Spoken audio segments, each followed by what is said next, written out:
యాదాద్రి భువనగిరి జిల్లా పోచంపల్లి చౌటుప్పల్ నారాయణపూర్ మండలాలలో చేనేత వృత్తిదారులతో ఏర్పాటు చేసిన సమావేశంలో భువనగిరి బీజేపీ ఎంపీ అభ్యర్థి బూర నర్సయ్య గౌడ్ పాల్గొని వారి యొక్క సమస్యలను తెలుసుకున్నారు. తాను ఎంపీగా గెలవగానే రెగ్యులర్గా చేనేత ఎన్నికలు జరగడానికి తన వంతు కృషి చేస్తానని తెలిపారు.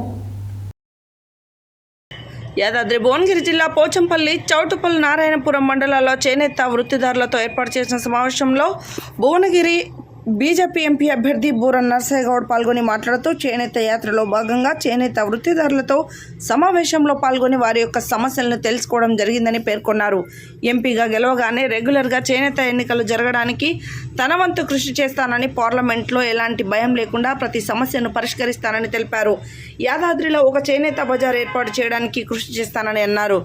కాంగ్రెస్ వచ్చింది, కరప్షన్ పెరిగింది. కాంగ్రెస్ బీఆర్ఎస్ రెండు పార్టీలు ఒకటే. 3 నెలల్లో 3 సంవత్సరాల అవినీతి కాంగ్రెస్ ప్రభుత్వంలో జరిగిందన్నారు. భువనగిరి పార్లమెంటు పరిధిలో గతంలో తాను ఎంపీగా ఉన్నప్పుడు 9,000 కోట్లతో అభివృద్ధి పనులు చేయడం జరిగిందన్నారు. తాను గెలిస్తే ఒక ఎంపీగా, ఒక డాక్టర్గా మీకు ఉపయోగపడతానని, తనను ఆదరించి భారీ మెజారిటీతో గెలిపించాలని కోరారు. ఈ కార్యక్రమంలో చౌటుప్పల్ మున్సిపాలిటీ బీజేపీ అధ్యక్షుడు ఉడుగు వెంకటేష్ గౌడ్, యాదాద్రి జిల్లా general secretary Ramanagoni Shankar, Choutuppal municipality councillor Sridhar Babu, Bhikshamachari, Gujjala Surender Reddy, BJP కార్యకర్తలు పాల్గొన్నారు. జై నేతన్న,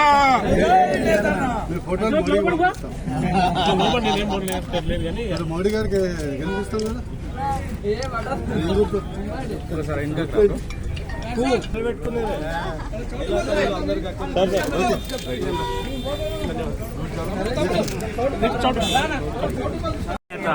చేనేత కళాకారుల ఐక్యత, చేనేత కళాకారుల ఐక్యత. జై నేతన్న, జై చేనేత. బయటికి వచ్చారు సార్.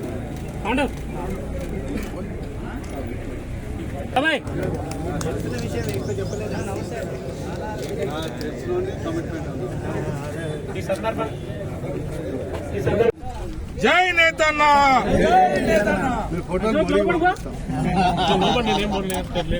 మోడీ గారికి గెలిపిస్తాం కదా.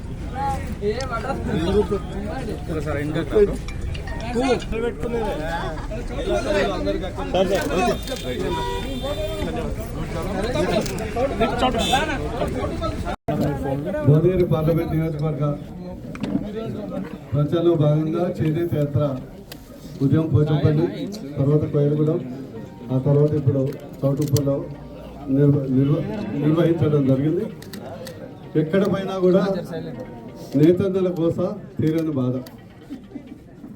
హామీలు ఎన్నో, హామీలు కుప్పలుగా ఉన్నాయి, అమలు మాత్రం అంతంత మాత్రమే ఉంది.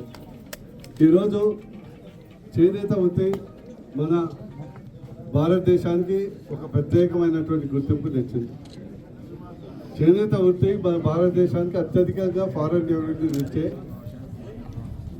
వృత్తి. కానీ రాష్ట్ర ప్రభుత్వం గతంలో 10 సంవత్సరాలు బడ్జెట్ లేదు, సొసైటీ ఎన్నికలు లేవు.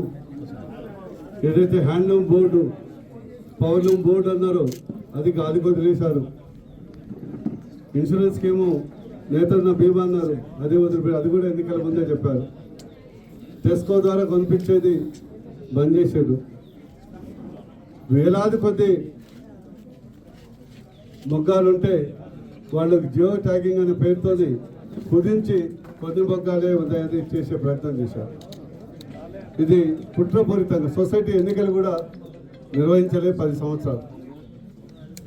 సొసైటీ ఎన్నికలు కూడా నిర్వహించలేదు. ఈ సందర్భంగా నేను అడగదలుచుకున్నాను, అసెంబ్లీ ఎన్నికలు మరి 5 ఏళ్లకు నిర్వహించాలి. మిమ్మల్ని కూడా అసెంబ్లీలో కూడా ఎన్ఆర్జీ స్కీమ్స్ కింద వర్క్ షెడ్స్ కూడా నిర్మించవచ్చు. కానీ ఈ ప్రభుత్వం గతంలో 10 సంవత్సరాలు కానీ ఇప్పటి ప్రభుత్వం కానీ నిర్మించే దశ లేదు. మేము అవసరమైతే కేంద్రం మీద ఒత్తిడి తెచ్చి ఒక పర్సంటేజ్ ఆఫ్ ద వర్క్స్ ఈ యొక్క వీవర్స్ వర్క్ షెడ్కు పెట్టే విధంగా ప్రయత్నం చేస్తాం.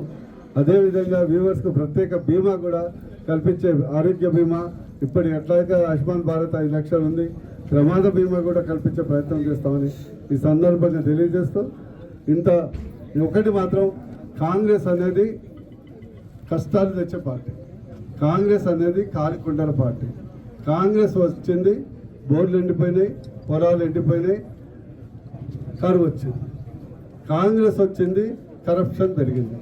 ఈరోజు హైదరాబాద్లో పెద్ద రియల్ ఎస్టేట్ చేసే ప్రతి ఒక్క బిల్డర్కు, రియల్ ఎస్టేట్ కంపెనీకి ఆ ట్యాక్స్ అంటే రేవంత్ రెడ్డి ట్యాక్స్ వసూలు చేస్తున్నారని రికార్డు వస్తుంది. మన దాకా బీరాలు బరికింది. కాళేశ్వరం దాని చేస్తాం, దీన్ని బిగుతాం, ఆన్ చేస్తామని మర్చిపోయారు.